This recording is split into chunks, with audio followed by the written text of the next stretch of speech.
All right, that should be better.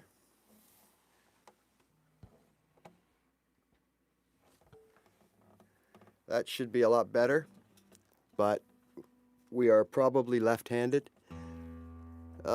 This internet thing is just doing my head in. So I think, you know, there seems to always be something, right?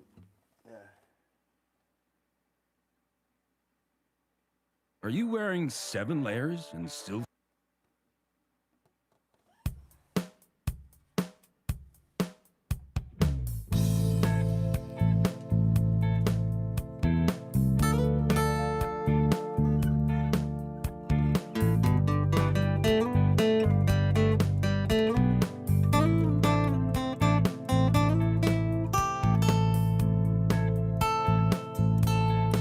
Hopefully this is a lot better.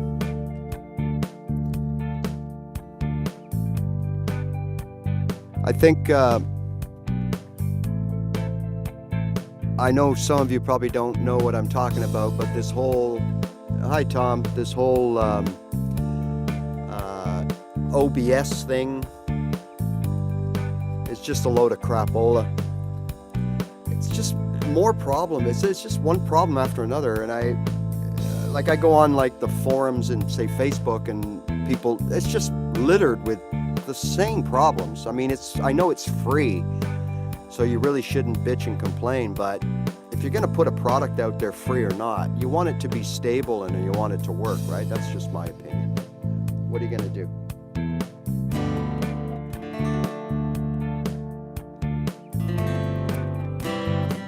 Of course, there's also the possibility that it was just one person's issue with audio. Super Sidewinder, nothing against you, but maybe it's you, I'm not sure, right? So I had that happen way back, and nobody else chimed in, so I thought it was me. So I disconnected and reconnected and came back, and the same thing, the fellow was saying the same thing, but other people were saying, oh no, it all sounds good.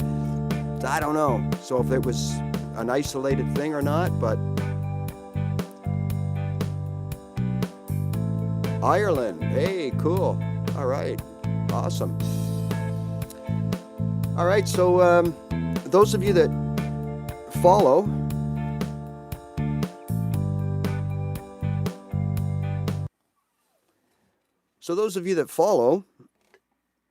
you've probably seen my latest video, and I think it's also attracted some new people to our little community here. And, you know, there's always people looking for another way, a different way, right? A different way to do things. And that's the beauty of this instrument. You know, I didn't see, when I started, I didn't know that. So this is a really, really important thing to understand, okay? And this is why the first couple of times that I tried to teach myself guitar, this is one of the big reasons it didn't work, is I thought that there was only one way to do things. I thought there was only one way to play the guitar. Little Elvis, how are you? I thought there was only one way to play the guitar. And so you had to do it that way. And it turns out, no. The goal here should be whatever it takes to get the sound that you want out of your guitar. Now, I know that sounds overly simplistic, but what I mean by that, and I am preparing a long-form video about this, right? So I'm just going to touch on one of the points right now, in that, like, for example, it's good to learn all the things that are out there that pertain to playing a song as a beginner. And it's so crucial to ignore anything out there that comes into your feed that is not about playing a simple song. So what I mean by that is you've been playing 3 months, 4 months, 6 months, 8 months, a year, and you're at the point where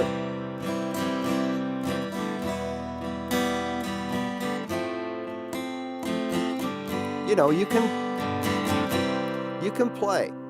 You put your chords together and you can start playing songs, right? Okay. Now that's a little different, or that's a lot different. D to B minor. Okay, well, there's many ways to do that. You're going from an open chord here, okay, to a B minor, which is a bar chord, but you're in the exact same area of the guitar. In fact, when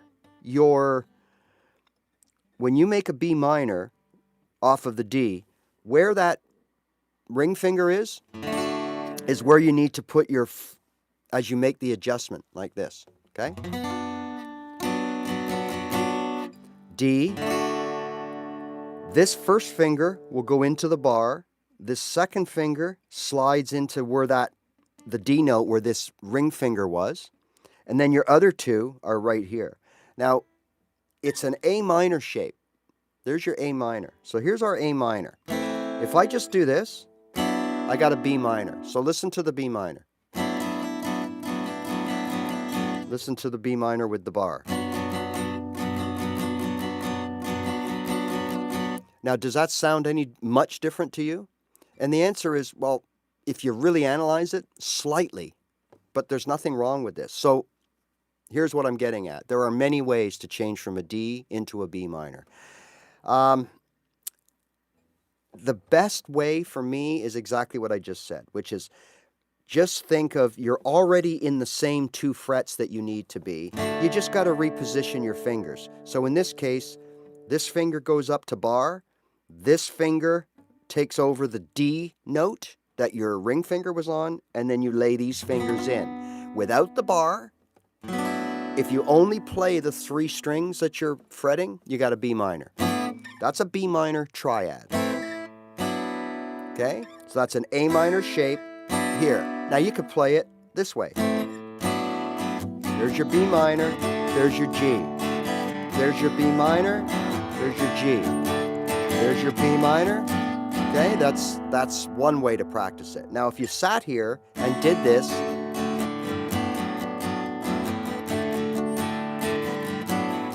for 20 minutes and you did that for a couple of days, guess what? You're transitioning from a D major chord to a B minor triad. And it's important that you only play the 3 strings that you're fretting. You're not going to play this. You're not going to play this. You're just going to play the 3 strings. Okay? Now, there's another way. This is a B minor. 3 fingers, 3 strings, 3 frets. Starting with the F sharp, the D, and this note right here, which is a B.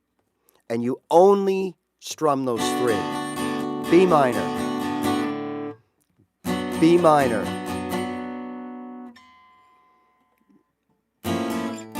B minor, 3 B minors, okay? So from the D on this, you just come down here and wrap your 3 fingers, 3 consecutive strings, 1 above each other and 3 frets. That's a B minor, only playing those 3 strings. Strings 1, 2, and 3. So there's one way. There's 2 ways. And here's one way. Here's another way. And here's the traditional way. And it's just practice. That's called getting something into your muscle memory, right? So the B minor is the only bar chord that, to me, I needed in the first year of playing.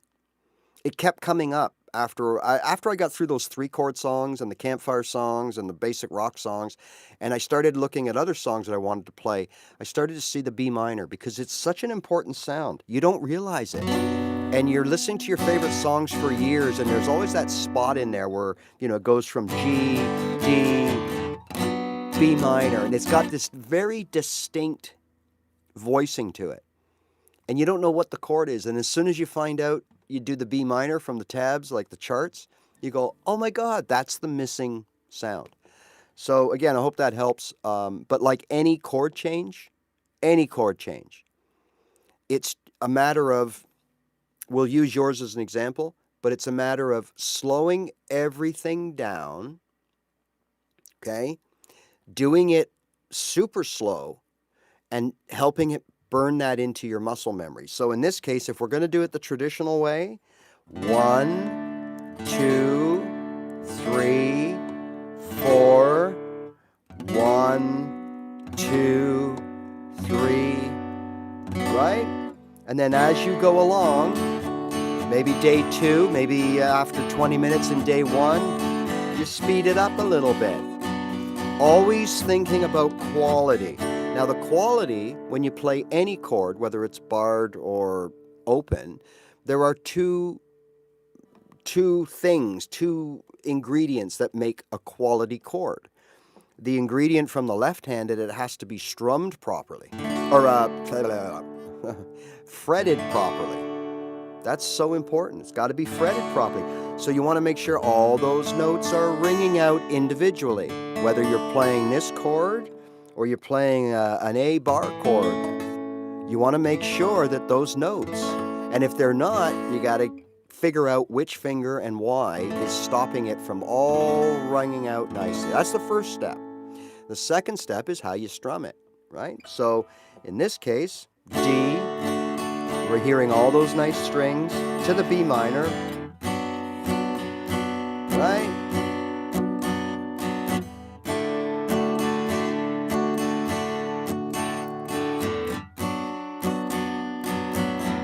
Okay, so there's your two really like positive sounding chords. All the strings are ringing out, they're fretted properly. You get that sound in your ear, so that if you do end up playing a different B minor, like this one, your ear tells you, you know what, that's pretty darn close. And it is. Because the reality is, all that bar is doing is giving you this B note right here and this F sharp here. Okay? But if we look at this fingering, we have a B note on our pinky. We have an F sharp on our ring finger. Okay? And we have a D right here. So we have all the elements of the B minor. We just don't have a second B and a second F sharp, which will give it a little bit more thickness or richness, right? Because remember, we've talked about this before, that a chord, any chord, is only 3 notes. Remember that. So in this case, we are playing a B minor with a full bar. What notes are we actually playing? Well, we're playing this B right here. Okay, we don't touch this string. We play this B. Now the bar is done. We don't play this note here, because when I'm doing this, see this where my finger is here? I'm not playing that note. I'm playing where my finger's fretting in front of it. So the bar is doing nothing. Back here, it's nothing. Just like here, it's nothing behind the nut. So the bar is only getting that B, and then again, with this fleshy part of the finger, we're expected to form a really nice F sharp. I mean, look, all I'm trying to do is play that F sharp with this skinny, fatty tissue in the back of my forefinger, and it's so stupid. Like, it's almost impossible. Let's see. There. But look at all the jiggling around I had to do to make sure that that F sharp rang out. But that's what the purpose of your bar finger is to get that F sharp and to get that B right there. So if we just eliminate it altogether, we are still playing a B minor. Why? Because we are playing the 3 notes of the B minor triad. Just like when we play our open G, we are only playing the 3 notes of the G triad. G, B, and D, right? Even though we're playing all 6 strings. And this is why a G sounds amazing, right? Everybody loves the G. This is the chord. This is the beginner's paradise right here, because we can just do this and go, holy jumping. This is going to be easy learning guitar because I'm already sounding really, really good. Well, quickly, why are we sounding good? Because everything sounds thick, it's ringing out loud and lush, and it's a beautiful deep chord. However, the reason it is a deep chord is because we are playing a G, a B, open D, open G, open B. So what have we played so far? G's, B's, and D's. Open B, and the last one, fretted G. Okay? That's why if you don't fret that G here and still play those 6 strings, you are not playing a true G major. You are going to be playing something like a G6, G, E, G, D, E, F, G, A, B, C, D, E. You are playing a G6. That's how they get those chord names. So what that means is I'm playing a G in the root, G, right? Then I'm playing properly, there's the second, B. I'm playing the second note of the scale. G is the first. B is the third, because A would be the second. So there's my first and my third. Now I need a perfect fifth. So that's G, A, B, C, D, a D. G, B, D. So all I need to play a G chord or a G triad, which is a G chord, is to play this deeper 3 strings. There's a G. Notice I'm not going all the way through. I'm just playing this. That's a G triad. Okay? So in this case, I'm putting my pinky here, so I'm picking up that other G.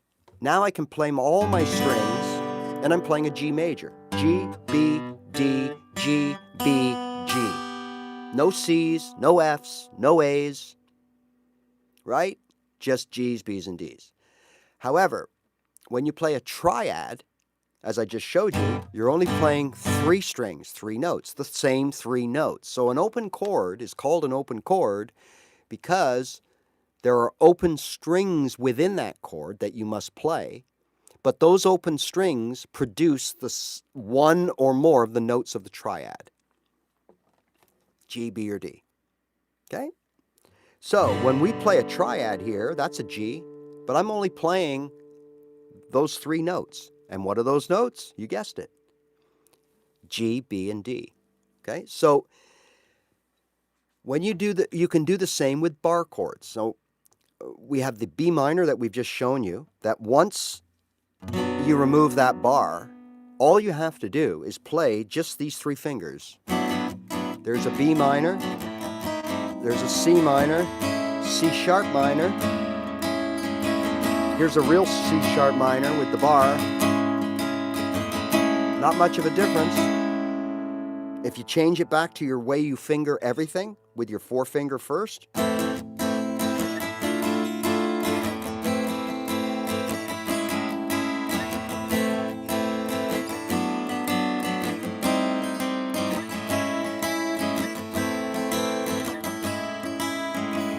right? No bar.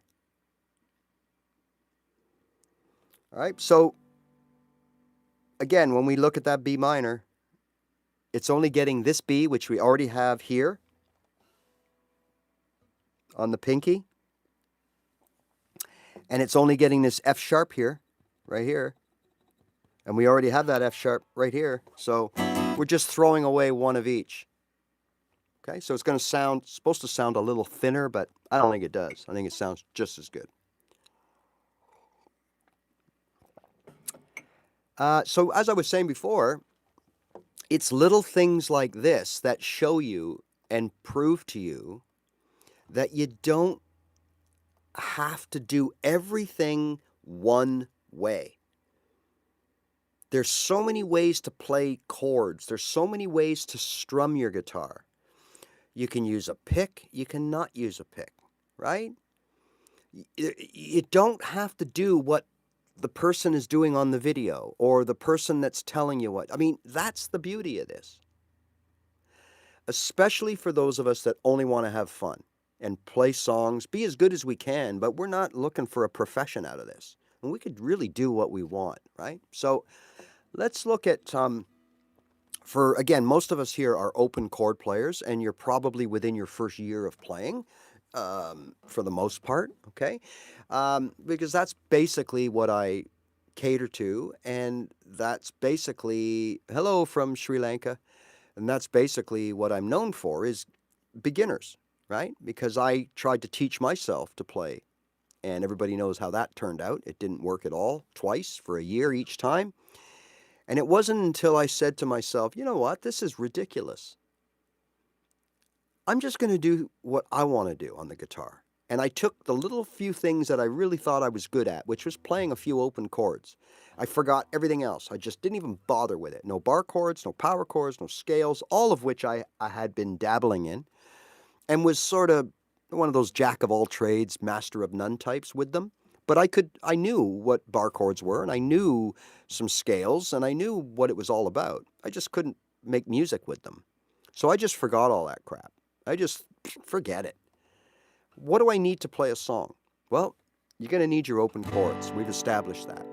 You play your open chords with a bit of strumming, okay? Because the strumming alone, I'm not going to get into too much of strumming right here because I have other things I'd like to show you. But just when it comes to strumming alone, it is so important to the overall quality of your playing. In fact, I've always told you that the chords you learn in the first week or two of playing, whether that's 2 chords, 3 chords, or all of them, you're going to play those for the most part the same way, years and years later. What's going to change about your playing are going to be things revolving around your right hand, okay? And that is simple. Making sure that you strum the proper strings that are associated with the chord.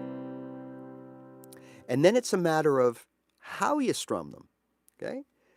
This is generally what beginners do.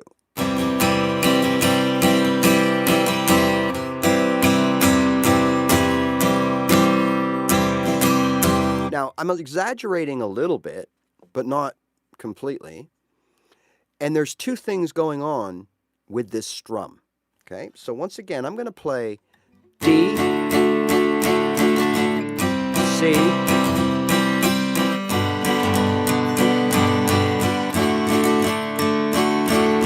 all right. Just to give you an idea, there's 3 chords that I played pretty much flawlessly with this hand. But to me, they sounded like shite, right? They were too loud. And if you noticed, I was kind of like stabbing, right? I didn't have a fluid motion going on. Can you teach that? I don't know. But that's where you need to be. So when we strum, we want to make sure, first of all, that we're hitting the proper strings associated with the chord. The second thing is, how are we hitting these strings? Okay? So 2A and 2B, we got to think of the touch and feel, right? So if you remember, we're going to go from this, right, to this. Even if we do all downs. You hear the difference? Because I'm consciously paying attention to how much stress I'm putting on the strings, how much bite. That's touch and feel. So if you've learned a few open chords, right, and you're doing fine, you're able to transition from D to C to G to D or E to A to E to D, whatever, then leave that alone, meaning cruise with that. Don't start learning other chords. Take the 3 that you know, okay, and turn your attention to your right hand. Those other chords, they're there. They're going to be there, and they're not hard to learn. You've already proved you can learn 3, and you were a raw beginner. The further along you go playing those 3 chords or 2 chords or 4 chords, right? Hopefully from the same key. The further along you go playing those chords, you don't know it, but you're building slowly these 2 hands together that I call the guitar foundation. This is so crucial. Without these 2 hands working as motor skills, finely tuned motor skills, you're not playing nothing. So you can learn and watch and download all you want of all these fancy techniques, these cheats, these shredding the guitar. You can do that all day long, okay? But you will not be able to play any of that.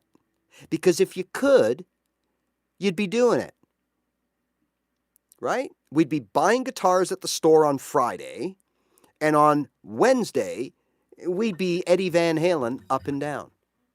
You can't do that.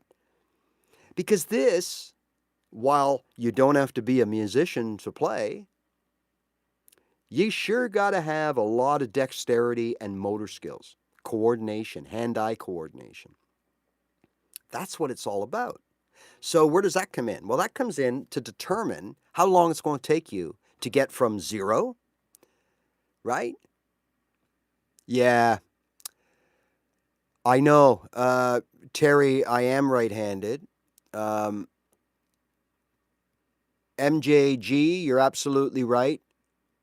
That's exactly right. And you don't have to know why you'll get it. You'll just get it. And you'll get it by doing the little things we're talking about now. But just as a quick side note for, you've obviously, maybe this is the first time you join me. Yeah, a few months ago, I was logging in and doing what I'm doing exactly now, and I was properly right-handed being displayed. And all of a sudden it changed. I did not change any settings. In fact, it says here front camera mirrored, and I think it's you got to put yes or whatever it is. I'm doing it right. But it's not showing up in the live stream. I make videos the same way, and as you'll see, I'm right-handed in all my videos are right-handed. But when I go live, I'm left-handed, and it drives me nuts. I've been hours and hours looking for answers. I've been to YouTube, Apple, doing the whole test, or whatever they call it, help desk or whatever. Nobody could tell me. Apple blames it on YouTube. YouTube blames it on Apple. But when I dabble with OBS, I'm right-handed on YouTube. So I don't know what the heck's going on, right? So I'm sorry about that. It is a little inconvenient. But all my videos, I promise you, are right-handed. And sometimes my live streams are too. I tried this morning, but for some reason, this OBS, which is the software that everybody uses and raves about, is just not cutting it. So that's why, all right? I am always looking and working and trying to find other ways to stream competently, right? So, all right, so remember, all we're trying to do is play some songs, right? So we've got our chords, our 3 chords, whatever they may be. And now your goal as a beginner, where I made the mistake twice, was I played 3 or 4 chords, I think, whatever they were. I knew how to play them and transition from one to the other. But where I made the mistake, again, not once, but twice, was I thought, okay, I got that under control. I'm good, right? After, 3 months, 2 months or whatever. Now I'm going to learn bar chords. Or now I'm going to learn scales. Or now I'm going to learn power chords or triads or whatever. Big mistake. So, okay, so that would be like, all right, so that'd be like someone saying, you know what? I'm out in my backyard with a golf club, and I'm chipping on my grass to a piece of wood in the grass, practicing. Boy, am I ever doing it well. I'm real good. I'm going to go out and play a round of golf. And you get to the golf course, and it's 400 yards, and you got to use different clubs that you're not used to. So what's going to happen? Well, it's a disaster. Well, it's the same here. If you try a few things, you get a couple things under your belt, and then you go and start trying difficult things that you don't have that infrastructure built up, you're going to crash and burn. And that's what happens to most people. So what happens, or what happened to me, was I learned a few open chords, learned how to strum them. Thought, you know what? Nothing to see here. Let's learn bar chords. And I started playing around. I spent 3 months trying to get that ick out of the bar chord and do it so that my hands aren't sore. Wasted time. Wasted time. I had no business doing that. You have no business doing that. You do not need them. You're already learning how to play chords. By learning bar chords, all you're doing is you're learning another way to play a G, and another way to play a C, and another way to play a D, and another way to play an A.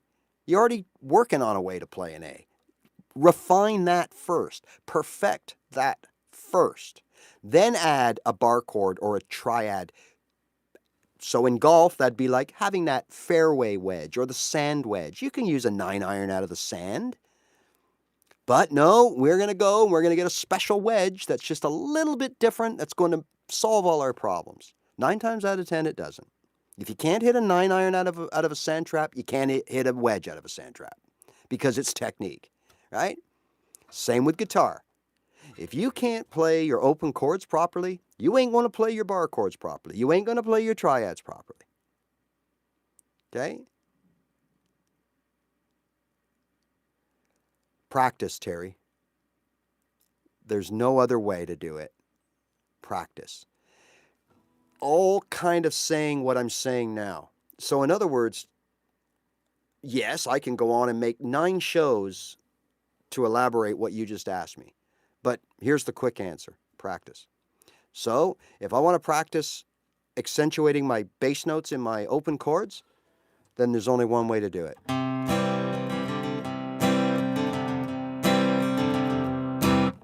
And just keep doing it. Switch up to your G, to the D,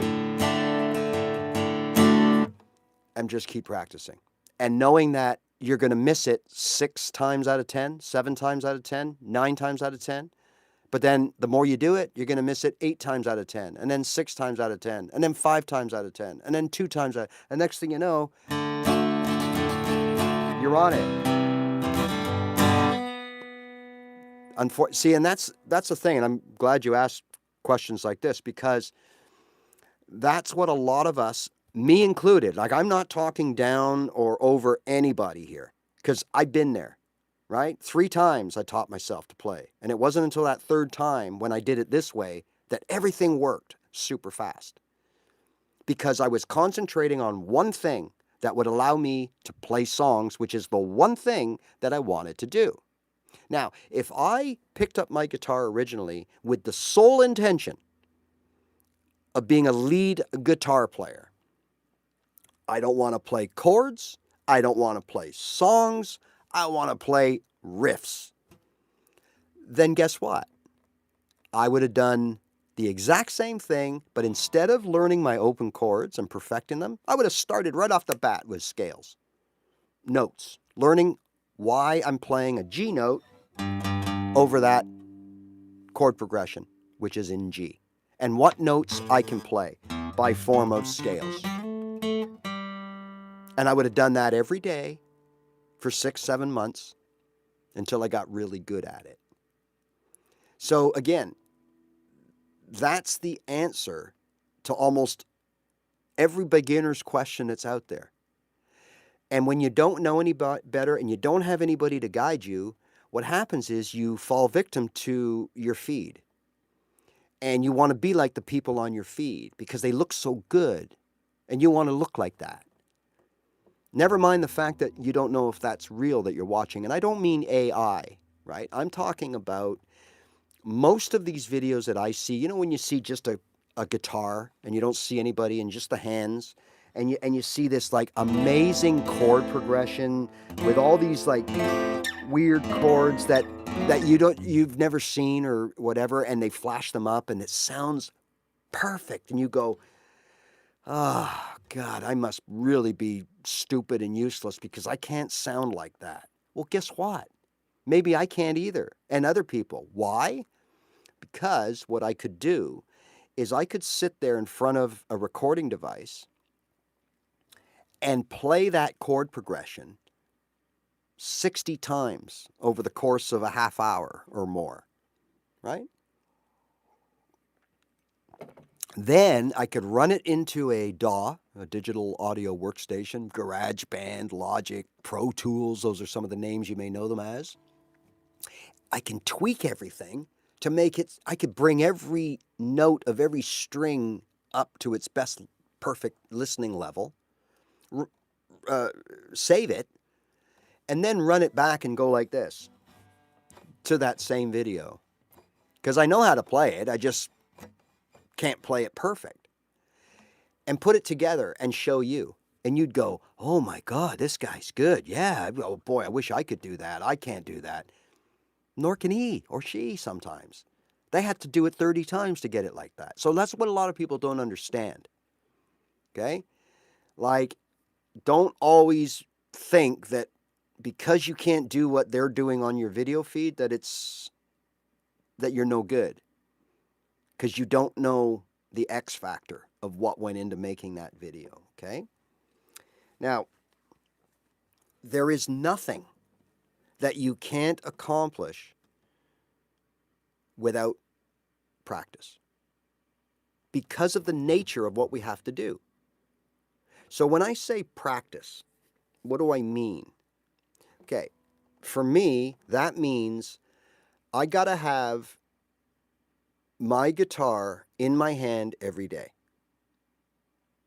I know we have jobs, we have families, we have other things that we have to do. We have friends that are knocking on our door. We have commitments. We have all this kind of stuff.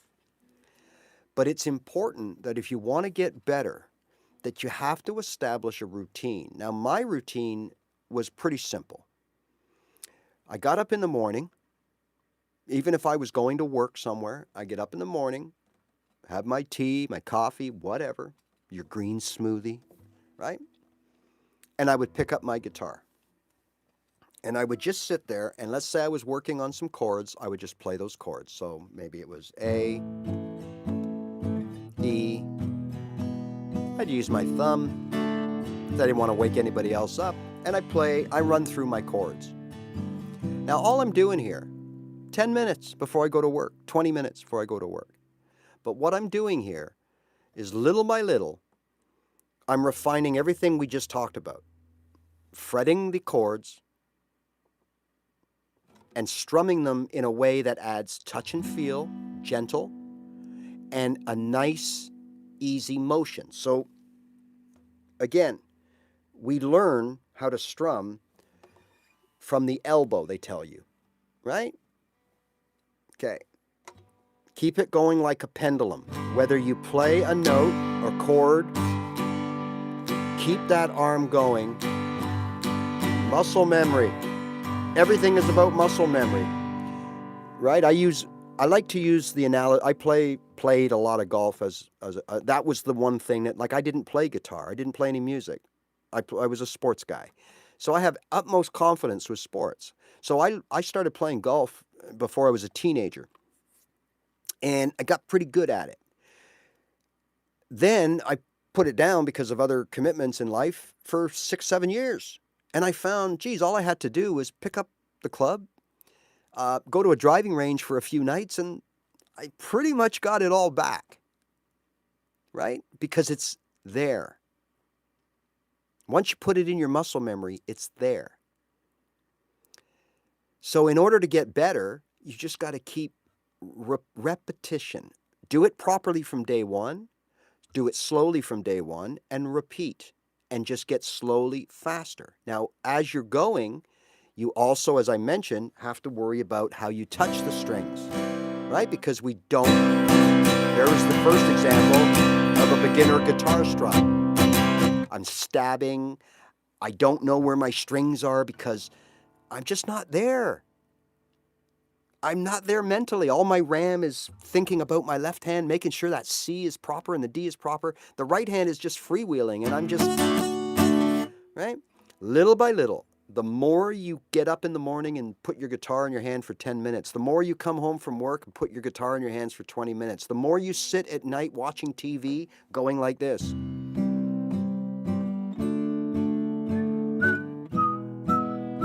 The more you do that, little by little, you're refining your skills. You're getting a better touch on the string all of a sudden. You don't notice it. It's not like turning off a switch. You don't go from playing like this to playing like this. Doesn't happen like in a switch. It's a slow thing. It's like losing or gaining weight, right? So you lose a bunch of weight. You don't necessarily see it. You see a little bit, but you don't see a lot of it. Little bit here and there when you look in the mirror. Oh, is that a little bit? Yeah, I think I'm losing a little bit of my belly or whatever, okay? And then you run into someone that you haven't seen for 6 weeks, and they go, oh, geez, you've lost a bunch of weight. Oh, I guess I have. This is the same thing. Unfortunately, we always see ourselves as beginners and useless, okay? But little by little, every day you pick up your guitar, you're going to get better. So I ask you, if that's the case, just like sands through an hourglass, it only falls at a certain speed. So you go away, you come back, and you notice the pile of sand is a little bit bigger. Okay? Same thing's happening. So with progress like that, it stands to reason, if I only do one thing for a long period of time, I mean a month, 2 months, 3 months, whatever. If I just do the same thing over and over again, I'm going to get good at it. Now, what happens when you get good at it? Well, I'll tell you. I quit twice after a year because I got sick, or my brain got sick of this.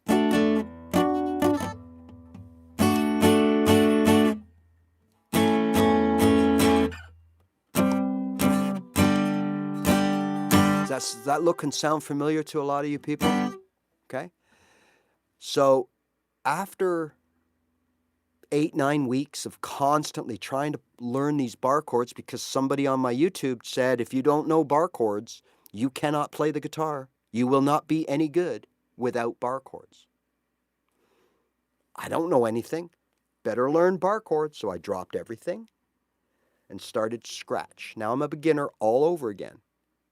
So I've been playing 4 or 5 months, getting pretty good with my few open chords. I was on the right track, but didn't know it. Now I scrap all that, and I go back to something completely new. So after a few more weeks, a couple of more months, you look at your guitar and you go, your brain is telling you, hey, bud, no more, not today. You're shit. You sound terrible. I don't want to hear it. Go do something else today. Pick it up tomorrow. And then tomorrow comes, and you're like, well, I didn't play yesterday. Okay, I'll take a couple. It's good to have a break. So you take a few days off. And then it's a week, 2 weeks, 6 weeks, 3 months, 6 months. And next thing you know, right, your guitar is a ornament. Why? Because you're no good. And you don't sound good. And as a human, we only like to do things that we are good at. If we play golf, again, that analogy, and we're a long ball hitter, oh, look at that, 300 yards straight down the middle. Guess what? Most of us will go to the driving range, and that's all we'll do, right? That's all we'll do is hit long balls down through the middle of the fairway because we're good. It makes us feel good. People watching us, they go, hey, this guy's good. Meanwhile, we couldn't hit a green from 100 yards if it was Lake Ontario. That's what we should be practicing. But when we practice that, we're shit. And we don't want to do it no more. Same with your guitar. So when I realized that, I just stayed working on my open chords and doing things that we're talking about. Worry about my strumming, my touch and feel, right? My chord transitions, making sure they're smooth, crisp, Everything is landing right. Everything is sounding right. Okay? Now, once you can do this and make sure that you're in control of the sound, not it's whatever I'm going to get when I stab and hit and have no approach, no routine, no nice, right? That's why they tell you day one, strum from the elbow. Okay? Now, I thought that that means the rest of my life, this is how I'm going to strum my guitar. But that's not the case. This is a guideline. This is a way to get you into the habit of continuous action, right? You're doing the same smooth thing over and over again. Once you have adopted the fact that you can strum and put a nice mellow touch on the strings, and you can get all the strings that you need to get in your chord to make them sound right, and you can do this on a regular basis. Now, guess what? Now you can abandon this whole thing, okay? And that usually means you start strumming from your wrist. So your elbow is no longer the axle, the little ball joint. It's now generally your wrist. So now we're gonna strum those same chords, same touch and feel, but look at the difference in my hand now. I'm not doing this anymore.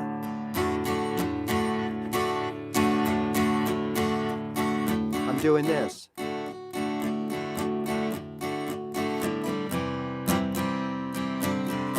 And now I'm starting to do little things like letting a note or a strum ring out an extra beat before I play another one. Where when we're beginners, right, because it tells us 1, 2, 3, 4, 1, 2, 3, 4, 1, 2, 3, 4. After a while, it's 1.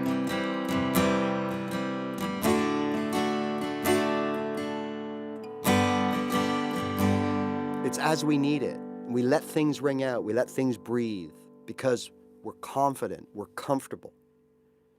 So until you break out of that whole robotic, by the book, everything has to be by the book thing, you have a real high chance of being in that mold for a long time. And I see so many people send me clips of them playing and stuff. You know, what am I doing? And the first thing I look for, the first thing is this. What are you doing with your right hand, your strumming hand? What are you doing? Okay? And most people are just not there with the strumming. The chords, they've been perfect. But it just goes to show you, you could fret a perfect chord, but if you don't strum it right, it's going to sound like garbage. It's two hands together. So it stands to reason if progress is that slow with your touch, your feel, the more you try to learn new things, you're taking away from the development of what you already are working on. Because now you're taking that time, that energy, and you're putting into something else that you don't know anything about.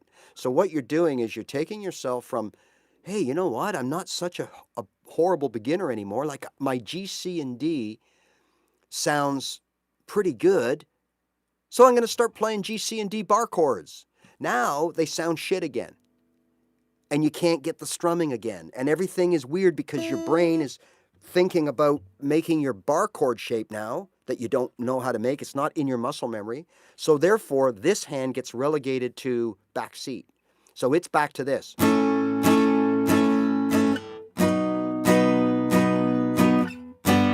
So now I'm a beginner again. And then you get to the point where maybe, and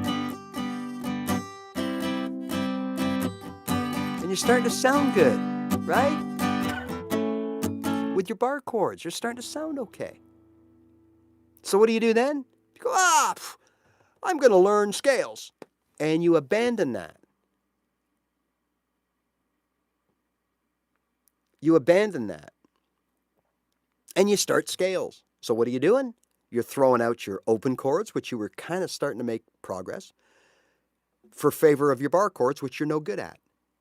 And then you get a little bit getting to that point, and you throw that away, and you take on scales, which you're no good at. So now you're a beginner again. So now you've been playing 6 months, 9 months, a year, and you're a beginner. If you'd have stuck to this first thing in 6 months, 9 months, and a year, you'd be playing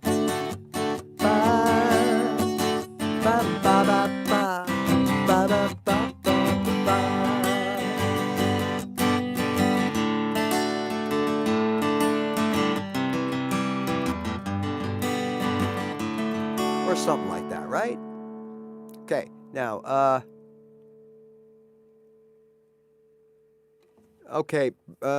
B. Brantley, I'll get to you in a second. What's your advice on strings skipping? I'm not really sure I understand what your question is. Strings skipping. Are you talking about not playing all the strings in a chord? If that's what you're talking about, I'm a big fan of it. Okay, so I'm going to assume that's what you're talking about. So, for example, let's take that G because it's or an E because it's a full 6-string chord. So to play this E chord, we're supposed to play all 6 strings. Put a strumming pattern on it, and it will look something like this, or sound something like this. But you know what? How does this sound? Or this? Or this? Or this? Okay. You heard the slightly different voicings that I got from that same E. I didn't move my fretting hand. And that was from playing parts of the chord. Now, this is done with bar chords a lot. And call it sloppy, call it a bad habit, call it a cheat hack, whatever. But people do it, okay, even at the highest level. And what I mean by that is, remember we talked earlier about a bar chord and how hard it is sometimes to fret a certain note with the inside of your finger that you're supposed to use. So sometimes that note sounds dead, right? Instead of ringing out. Okay. If you just can't get it, don't play the bottom. Don't play that high end, the bottom. I know it's confusing. That's the bottom, but that's the high strings. So when you play your, say, B minor, instead of going all the way through to the end, just skip that last string. Tell me the difference. Tell me whether I'm playing that E string or not. Right? If that's what you mean. I don't know other ways you would mean it as skipping a string. So maybe if you're doing bass picking and you pick the C out, and then instead of following through the whole 5 strings, you do this. Right? So I'm picking out the bass string, but I'm only strumming the 2 or 3 strings, 1, 2, and 3. And I have no problems with that. Because as a guitarist, you're always looking for different voicings, especially if you're playing on your own. Now, if you're playing with other guitar players and they're playing a perfect C, well, you could play your C as a bar or a triad, but you still got to play it right. It's got to be harmonic with who you're playing with. But if you're playing on your own and you decide that you're only going to play the top half of the C,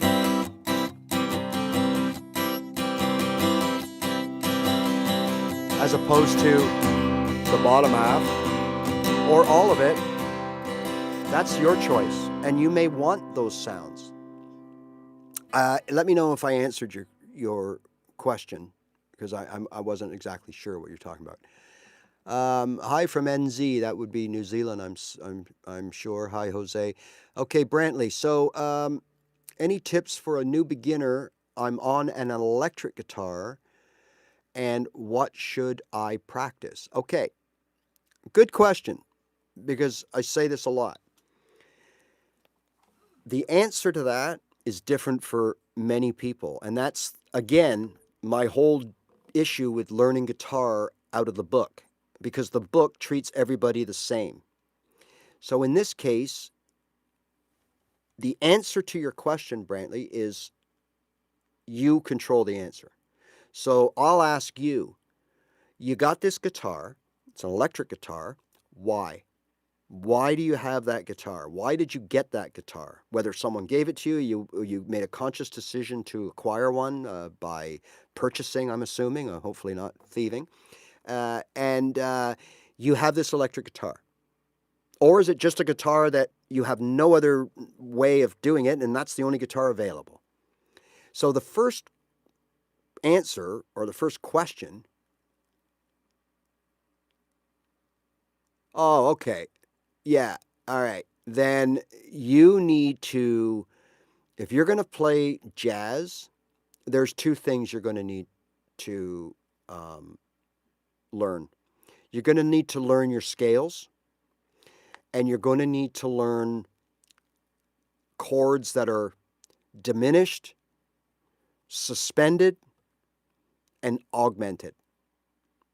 Now, that might sound, and it is for a beginner, but when you don't know any better, the difference between a suspended, an augmented, and a regular open chord is often one finger in a different position. One string not being played or being played. That's it. So your approach would be a little different. Instead of learning your basic C, G, and D open chords, you're going to want to look for something a little more sophisticated. You're going to look for a D sus2, or how to play a D sus4, or an E9 or an E add 9, or these. That's the only difference. It's a matter of, there's your E, and if you put your pinky in a certain note, you got an E7 or an E this or an E9 or an E add. I personally think what you should do is learn your open chords if you've never played guitar before, because that will give you a base to work with, okay? And then you're going to find that, like I said, if you're playing a C, but in this jazz chord, you might have to put your pinky here. Hear the difference? C.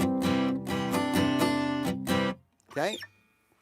And then, of course, if you bought the electric to be a lead and a riff guy in a jazz environment, you're going to need to know your scales, okay?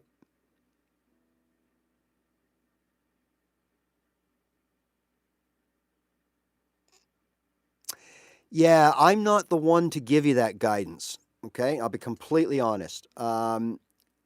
You're best to seek out a jazz guitar instructor, or someone who plays jazz, and follow them.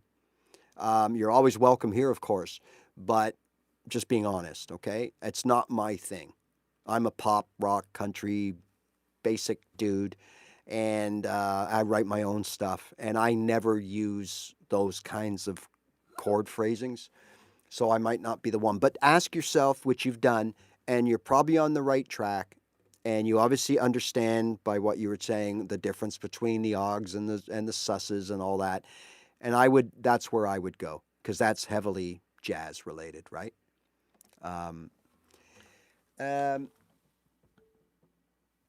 you want to play solo. Okay. Either on an acoustic or an electric, it's the exact same philosophy. You want to play leads, riffs, and solos. All right. The easiest way, and I talk about this all the time, the easiest way, because there are easy and hard ways to do everything.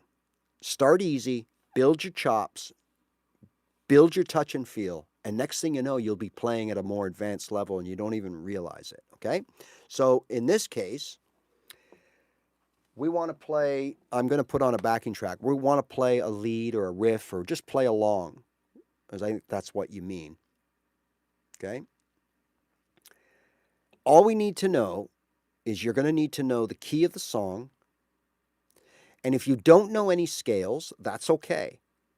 We can play a diatonic version of a scale. In other words, we can just play notes, right? And here's what I mean. So in this case, we're going to put on something that's in the key of, it's actually in the key of C, but it has no C in it. And the reason I say that is because there's a C, two A minors, and a D minor. Now, sorry, a G, two A minors, and a D minor.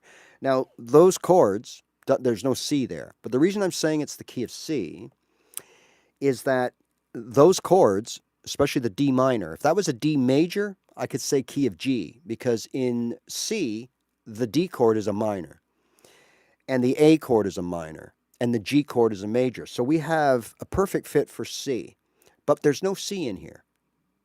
But because A minor is the dominant here, it's the first and last chord of the 4 progression, we could say it's the key of A minor. Now, A minor and C are relatives. There's an official word. A minor is the relative minor to C. So that means we could play in C or in A, and I'm going to show you in a second, all right? So in most cases, you don't have that. It's cut and dried. Hey, this is the key of F, boys. This is the key of G, boys. That's what I'm playing in. Let's go. All right. In this case, we're just going to assume A, right? Now, when you have a minor chord or a major chord, A minor, A major, you still play an A note. It's the same. So if you have a B minor, you play a B note. If you have a B major, you play a B note. If you have a C minor, you get it.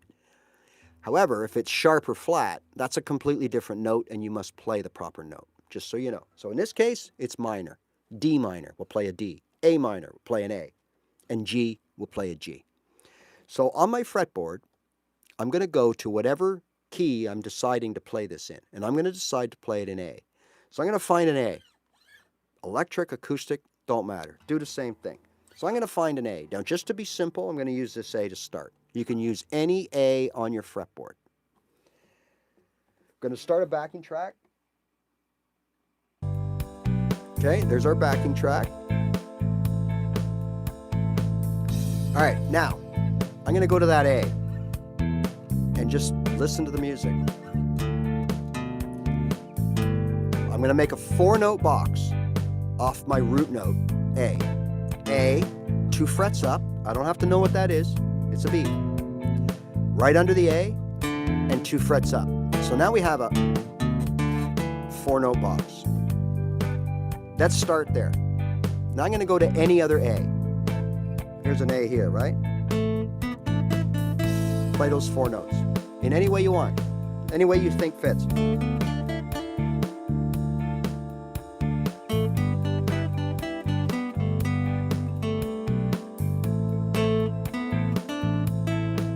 I'm only playing those 4 notes, but I think you can hear that it works. Could I make it sound better? Absolutely. But that's what practice is. Building up your chops, getting faster, getting smarter, improvising techniques like hammer-ons, slides.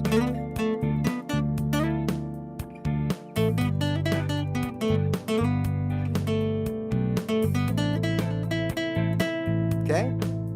That'll get you going. If you know scales, then you could play the A minor pentatonic. First chord's A minor, right? So here, let's play the A minor pentatonic. I can play all of it, or I could play some of it.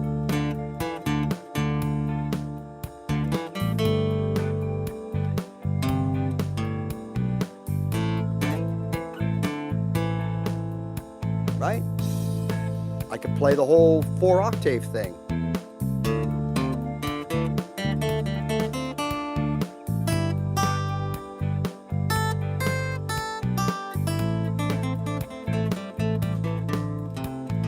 Now, you would use practice to listen to the music, because when you start doing something, just like when you're playing learning your open chords, your brain isn't freewheeling with all this RAM and it can do different multitasks. It's fixated on one thing and it makes you not think of anything else. When you start doing this, you have to listen to the music, process it, and bring it to your fingers.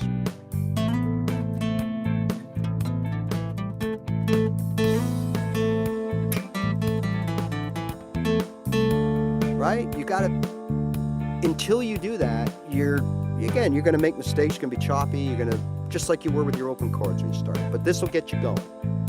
Okay, now just to show you that it works. Here, I don't know. Let's find something. Hey, Mark, else. what's the biggest scam? So here's one that's in If you are sleeping C. in a position like this, you are wrecking your body and your breathing. I didn't realize how bad my sleep was. All right. So now we're in C. So you're at an open jam, you're with a buddy, and he says, hey, I'm playing in C. If you know the chords, great. If you don't, that don't matter either. So what are we going to do? We're going to go to a C. Make a 4-note box. There's my 4-note box.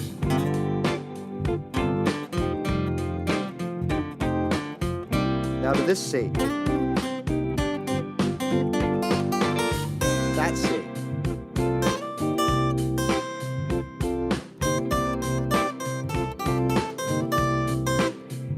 This C. Right? This C. This C. We're just playing off of the root note of the key, C. No matter what we play after that, it's going to sound okay.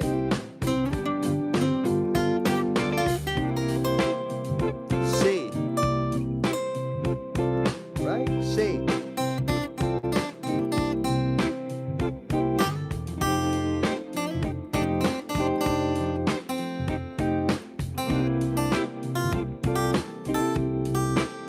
Okay? Simple, easy. Then practice makes it faster and better. I don't know if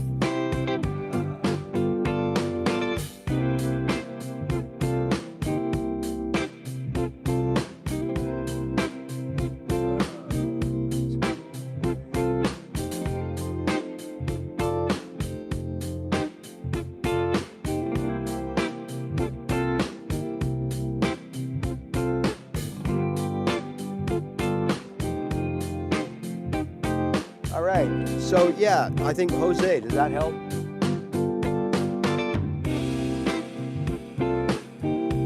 That will get you started, Jose, right?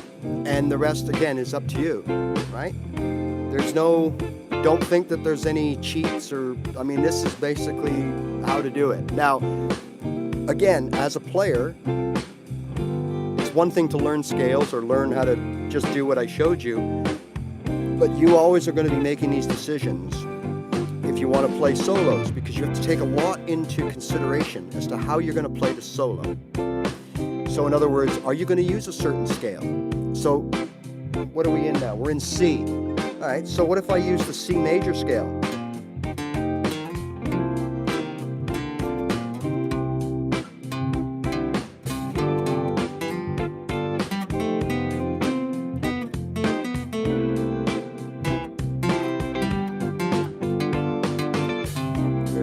Now we're playing a C major. It's going to have a different sound to using the A minor pentatonic or the C minor pentatonic, right? So you have to make that decision, right? Or do you do this? Do you just start on a C? Play the 4-note boxes I told you about, right? And just hop around from one C to the other. Because remember, 1, 2, 4, 5, the new 1 is under the 5. Right?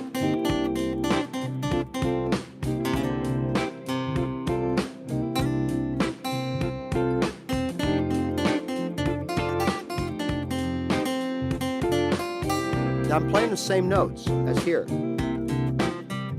or here. Same notes, right?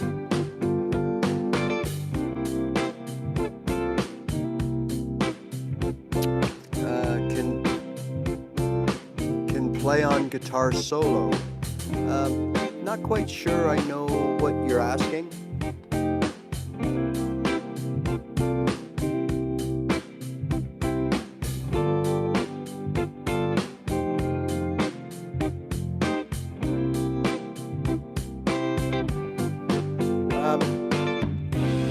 Yeah, I'm not really sure what you're trying to ask or say.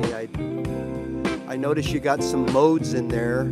Are you playing a mode of a scale? Is that what you're playing? Or asking? I'm not really sure, so sorry, I don't understand what you're asking.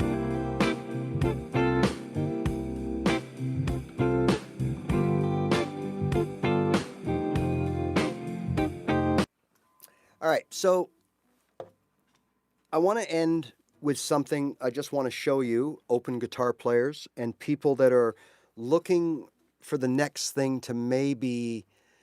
Oh, sorry, singer Tim May. I'm not familiar with. Sorry. I want to show you something that can just spice up your practice routine, and at some point, you can put this into your everyday playing. As open chord players, of course, there comes a day where we start saying things like, okay, boy, I wish I could do this, or I wish I could do that. I got to get better. I want to sound better. Well, yes, you can go ahead and start learning things like bar chords or triads. Absolutely.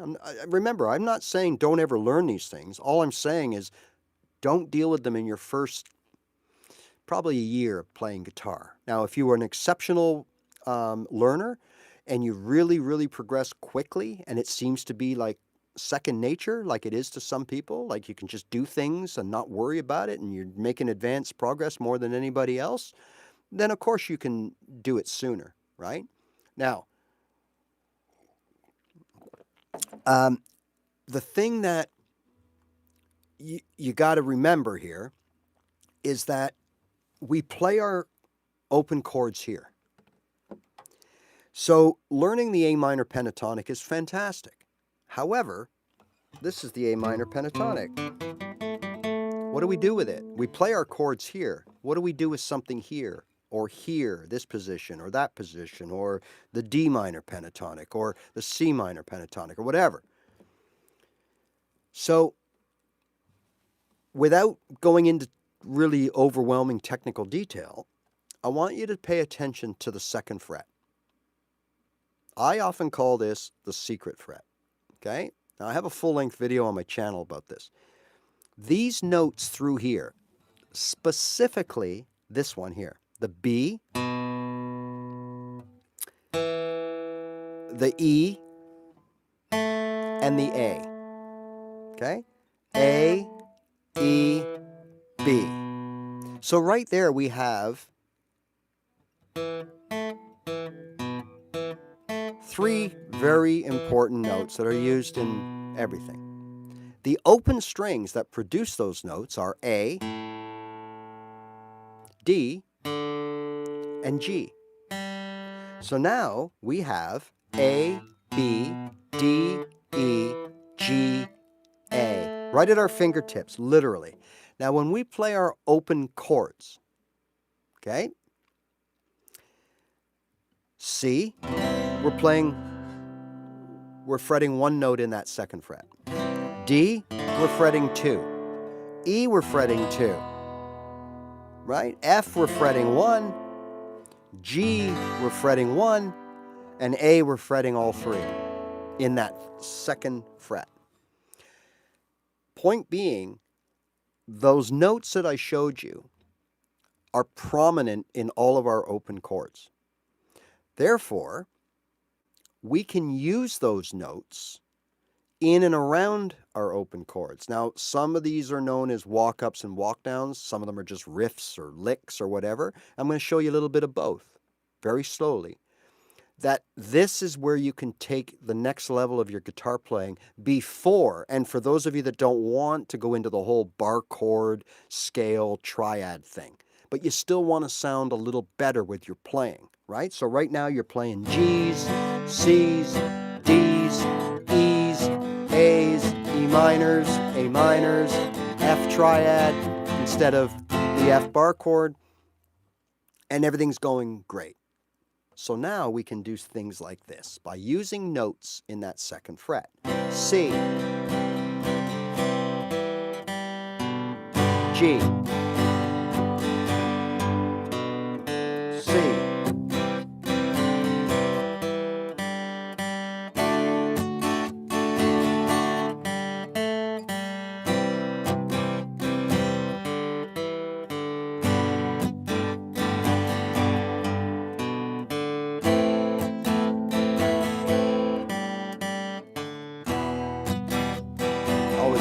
to that E minor, but you get the point.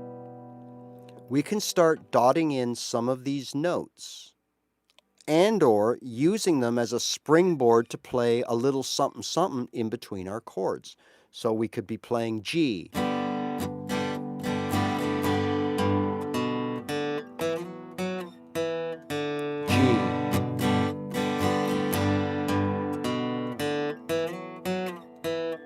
C,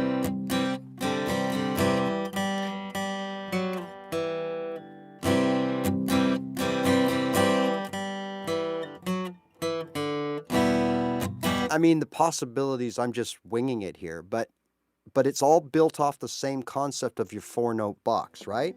So we're going to come here and use these notes as the box. 1, 2, 3, 4. A. Same thing. E.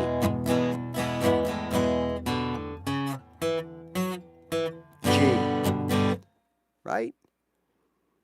Now that's slow and it's contrived for a reason because you got to learn. You got to get it into your what? Your muscle memory, right?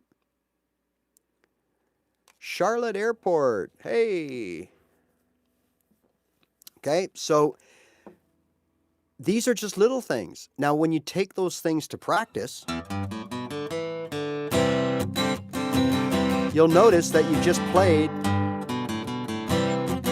a lot of times the favorite little riffs to the openings of your songs, right?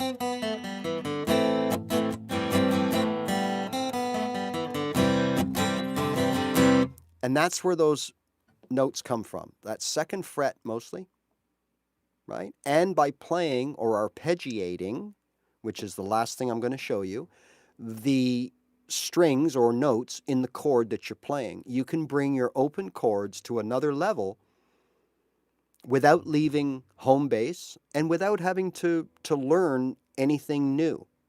You're just expanding the dexterity and functionality of your left hand, which is, remember, going back to the beginning of the show, this is how you learn guitar. It's got nothing to do with music. Does it help if you're a musician and you play 2 other instruments? 100%. You'll probably pick this up in no time.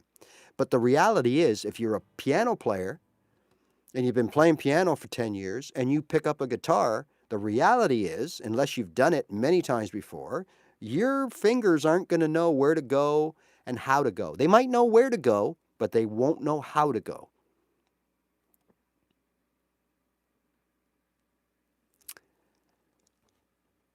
Oh, cool. Yeah, I am going to do more gear videos about that. And I keep saying it. I know there's only a small percentage of you, but I'm going to show you my gear setup and how I produce and how I record songs, how I produce a show, what gear I use, how I get the sound that I want to get. And I'm working on those. Those are, I just don't know if there's enough demand because most people just want, it's about learning how to play guitar. You can't record yourself until you know how to play guitar. So, but yeah, I am going to do some more. I love Yamaha mixers. I've had a couple of them. They last forever. They're straightforward. The quality is incredible. Oh, thank you so much. And I will be doing more informative ones.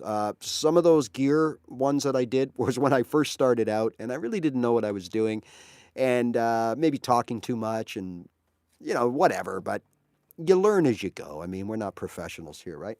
So, all right. So, again,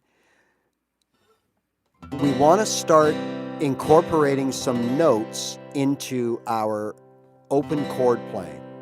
Okay? Well, I'm not, but thank you so much, Woodward. We want to start doing something different. Here's the easiest way. Okay? Now, the way I just showed you is easy, but it requires that you have a bit of knowledge, right? So if you're playing a C, where do I start? Like, where do I play that walk up and walk down? Well, you have room for error because you can play different types, but, you pretty much want to start with that note right there on that middle finger, right? That's your E. So that's the third of the chord of C, because the C chord is the first, third, and the fifth note of the scale. So that would be C, E, and G, right? That's your triad of C. So if you use any of those notes, now there's no C where we are, so meaning we have a root C and we have this C, but we're playing a C. We want to start walking up or down to another chord. So we're going to go C, right? Then we go E, makes sense, right? And then we can go A, and then D. And then A, E, C to come back, right? Then we can go E, B, G, G, B, E. Like we could, it's just, there is a little theory involved. But this way, right? Thank you so much, American. I hope I can help a little ways. And if you have any questions, let me know. You can, I pretty much answer, like I'm not big enough where I get so many comments that I can't answer them all. Like I can pretty much answer. So if you comment on any of the videos, you have any questions, you can email me. My email is in the channel description. I think it says more. And if you hit more, you get all this stuff. You can send me an email. You can send me, anybody out there that is just learning guitar, you want to send me a little video clip or a link to a clip of you playing somewhere, you want me to take a look, you're more than welcome to send it along, right? Okay? So let's look at the easiest way to start sprucing up our open chords without any knowledge of notes, scales, and things like that, right? And that is something basically called arpeggios or arpeggiating. Now, all arpeggio means is, I think directly, broken chord, but it basically means the individual notes of a chord. So what that would mean is if I am playing a G chord, we have all 6 strings involved in the playing of a G chord. So that means, yes, Barb, thank you. That means we can play any of these 6 strings. Okay? So here's what we would do. Here's our strum of the G. Now,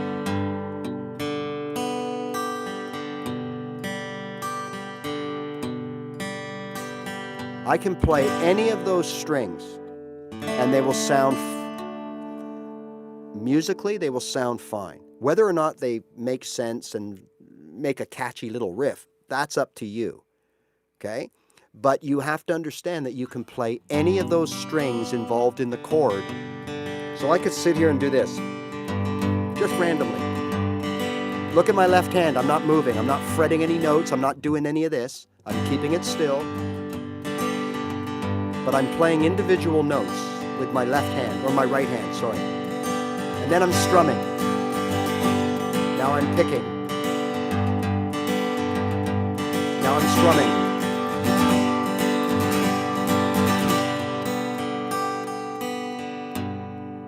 Okay, let's go to C.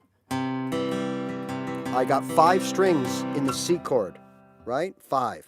1, 2, 3, 4, 5, all the way down. Even though there's open strings, that's good. That's included. So I'm going to do the same thing. I can pick any of those 5 strings in any order. What order you pick them in, that's where your ear and your brain come in later on. Guitar foundation, left hand, right, to do all this stuff. Ear to make sure that you're playing the right things. Your ear tells you if you hit a bad note. Your ear tells you if the chord doesn't fit that song you're trying to learn. Because we've been listening to music our whole lives. We don't have to be musicians to know a bad note or a bad chord. We may not know what the note is or the chord, but we know it don't work. You don't have to be a musician for that. We've been listening to music since we were kids, right? Most of us. So in this case, I'm using my intuition to play my C. Now I know I have 5 strings that I can pluck randomly. So let's see what we can do.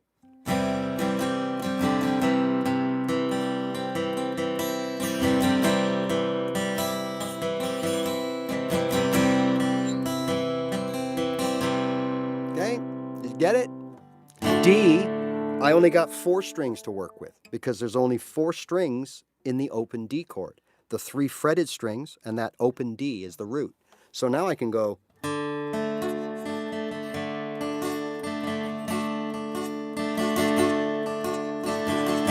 to the C again. Pick that out. Back to the D. Pick that out. C. So as far as my left hand is concerned, I'm playing open chords because it's going to change as I need it, my chord shapes. So it's not doing anything different.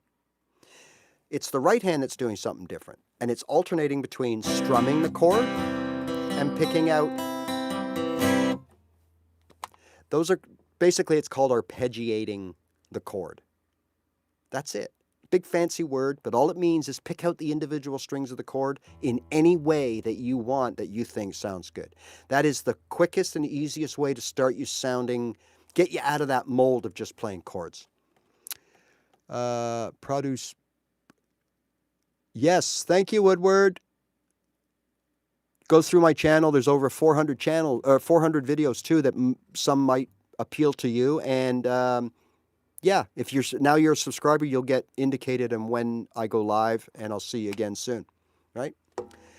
So again, that's the easiest way, right? So just to recap here a little bit,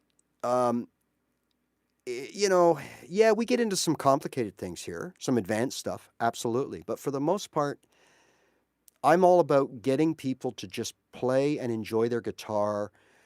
You might want to call it on a basic level, but it's not. You're playing the guitar. You're just not playing it the same as him or her, who's not playing it the same as him and her, who's not playing it the same as them and them.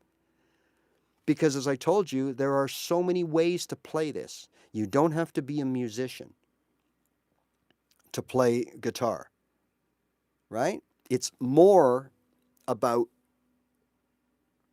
physical ability, hand-eye coordination. And remember, the things that you put in place day one, like your chords, you're going to play those the same all the way through.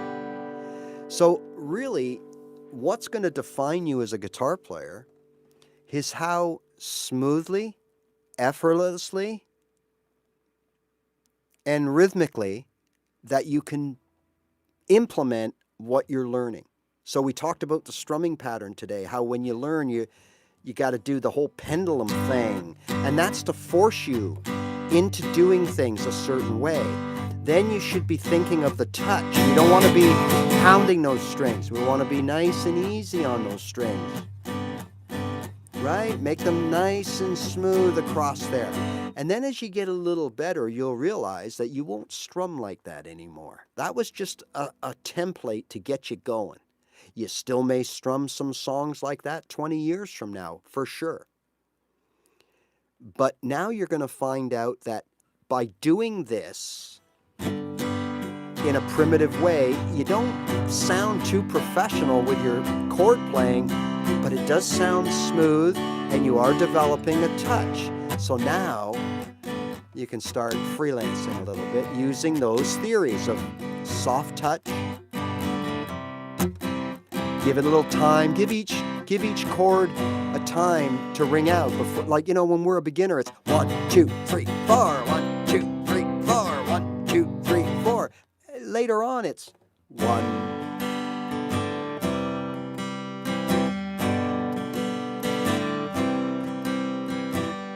Because we are in complete control of our tempo, of our touch, and our feel, thus developing rhythm. We don't have that as beginners. So, as I was saying before, people send me clips, and the first thing I look for is the strumming. And 9 times out of 10, if the person doesn't feel that they're sounding right, or they're looking right, or they're whatever not right, 9 times out of 10, it's the way they're attacking the strings. I see a lot of this, stabbing. Even though they might have a touch and feel, there's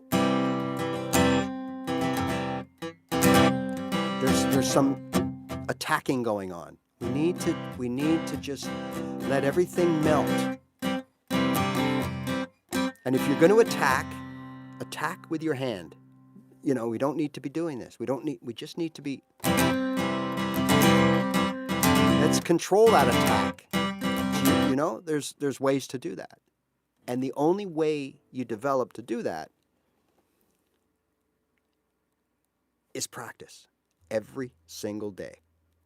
And I will tell you this, if you do not treat this as a full-on dedication, then you are going to prolong your learning curve and you may never reach your full potential. And I'm sorry to say it, but it's just the way it is. This is something that you have to do, especially in that first year, or until you develop that foundation that I always talk about. Left hand, right hand, ears, and brain. And until you get to the point where all of those things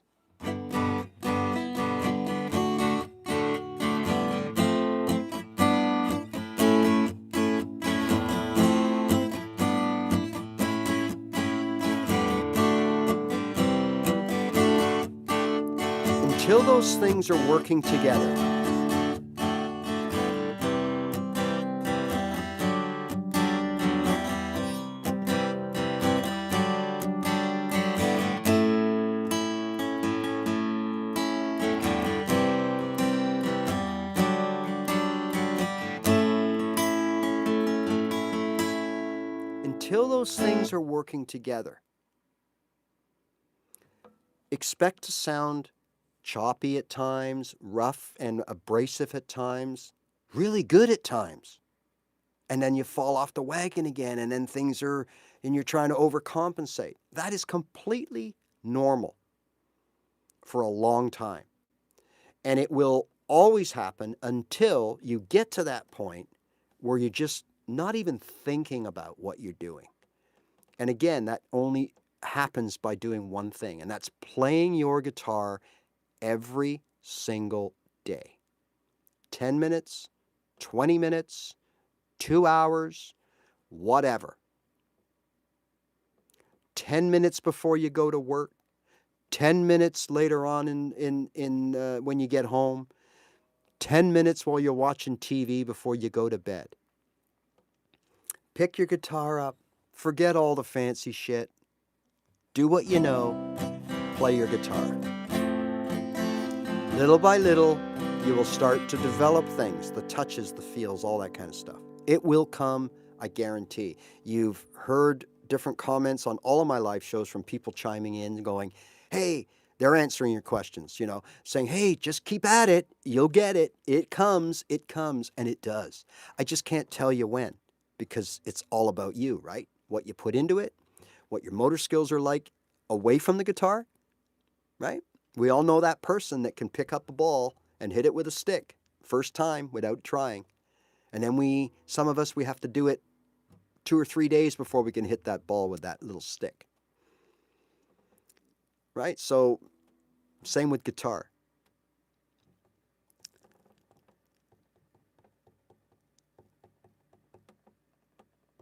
Okay, Jose. I hope it helps. I think any of you, no matter where you're at on the guitar, if you use the same philosophy, whatever you're going to start learning, learn the bare minimum, use that bare minimum to develop the motor skills necessary. So the motor skills to play bar chords are a little different than the motor skills to play this chord, right? It's still the same idea, but now we have to position. There's different mechanics. Get your elbow in, get your fingers pointing up, as opposed to more when we're on an angle, really, when we play our open chords. But when we play bar chords, we want to be straight up and down, right? It's hard to play bar chords like that. Got to be up and down. So there is some different adjustments to be made, but for the most part, it's the same idea. I got to get my fingers in the right position 10 times out of 10, and I got to have that nice strum with a nice even attack on the string.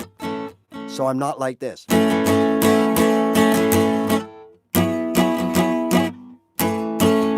Okay, I'm not like that.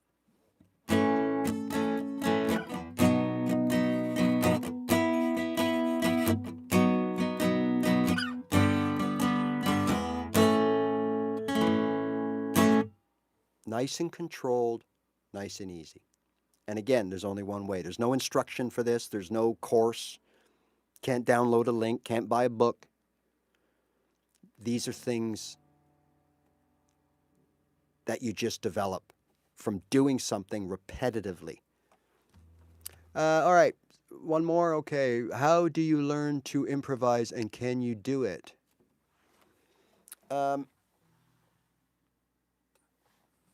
Okay, what you're asking is really a product of what I'm saying, of playing every day. You will not be able to improvise until you understand what you need to improvise. So what I think you mean is, all right, so I'm listening to someone play, can I play along with them? Okay, so if that's what you're talking about, then you need to know what they're playing, what key they're playing in, and so that you can figure out where to start on your guitar. So if they're playing in the key of C, then in order to improvise or play along, you have to start in the right key. So if they're playing in C, this is in C. So the first thing I have to do is find a C, right? There's my C.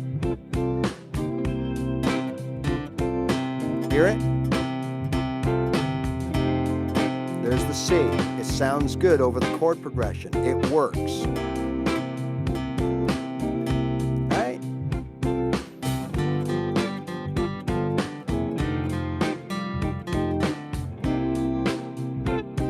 Okay. So in this case, the root note, C, that's the key of the song. 4 notes.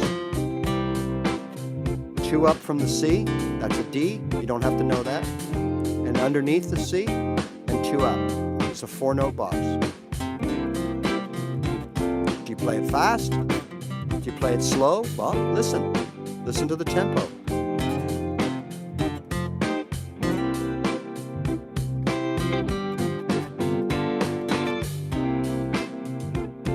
That's where your ear comes in, of the guitar foundation. Your ear is listening, assessing the situation. Your brain is saying, key of C, find a C note. There it is. There's your hands, guitar foundation. And now implement it. Now your brain's saying, go to another C. Okay. Right?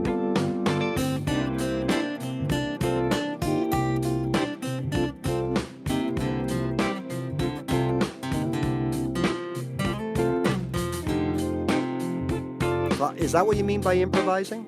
I'm not sure. But in order to improvise, you have to acquire and build up experience and a bit of knowledge.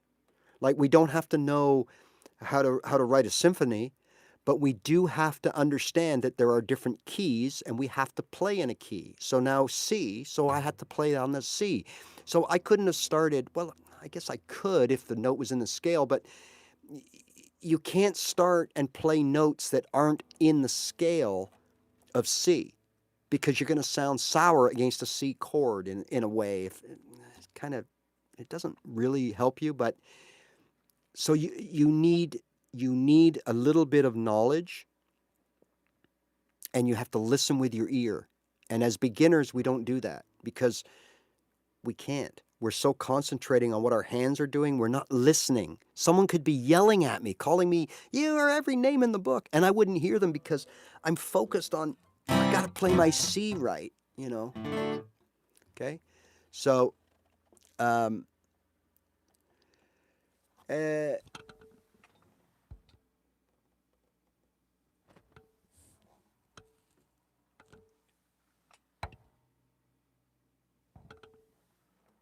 figure out the key, chords, everything. It's just the getting my hand. Yes. Then if you already know, yes, that's all it is. And like I said earlier, you could be an accomplished piano player, or you could be nothing but a lead guitar shredder. And you know what? It won't take you as long, but it's going to take you a while to learn chords, because you're not used to, your fingers aren't used to it. In your case, it might only take a few hours to get it all figured out, or 20 minutes. In other people's cases, it could take 3 months to get their fingers in the right position because they have absolutely zero background. So all that depends. So in your case, and that's why it's hard when, I know it's hard to type all these prolonged questions, but that's why, I always say it's all about touch, feel, what you get from practice. So the more you are comfortable around your instrument, the better your fingers should start moving around it with little effort from here. That's the key. As long as you're still thinking about things. So those people that learn from tabs, right? Okay, so they learn, how is it? They put like numbers on strings. Okay, so it'd be like 2 0 2 0 2 0 2 0 2 0 2 0 2 0 2 0 2 0. Okay. For me, that doesn't do me any good. I would rather know that this is right here an E and a D. Okay, so I have D, E, G, A. D, E, G, A. Now I can go D, E, G, A. D, E, G, A. I don't need a tab. The tab is only good for playing right there. But if I know what those notes are, I can play them here. I can play them here. Right? I can play them here.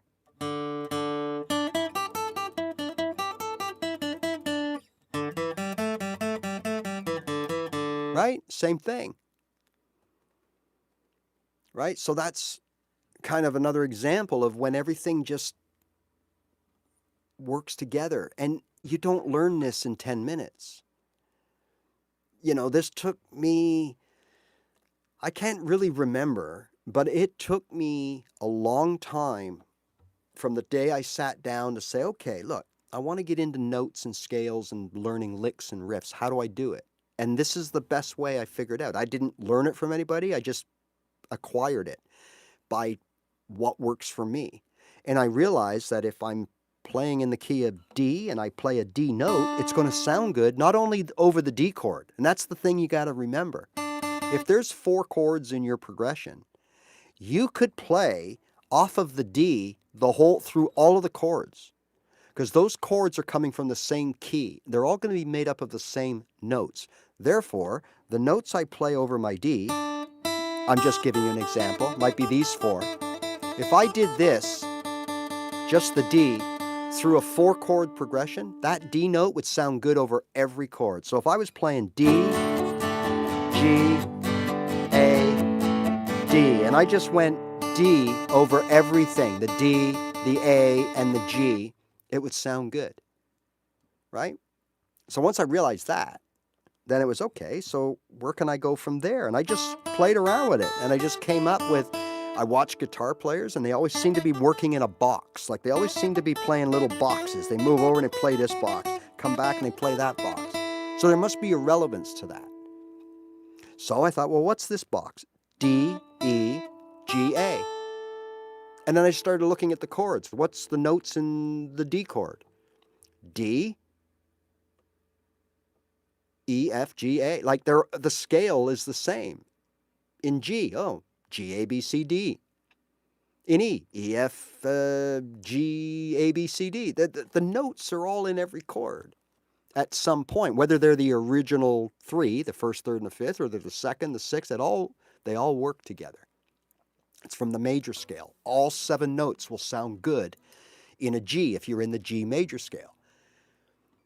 I don't want to get too technical, but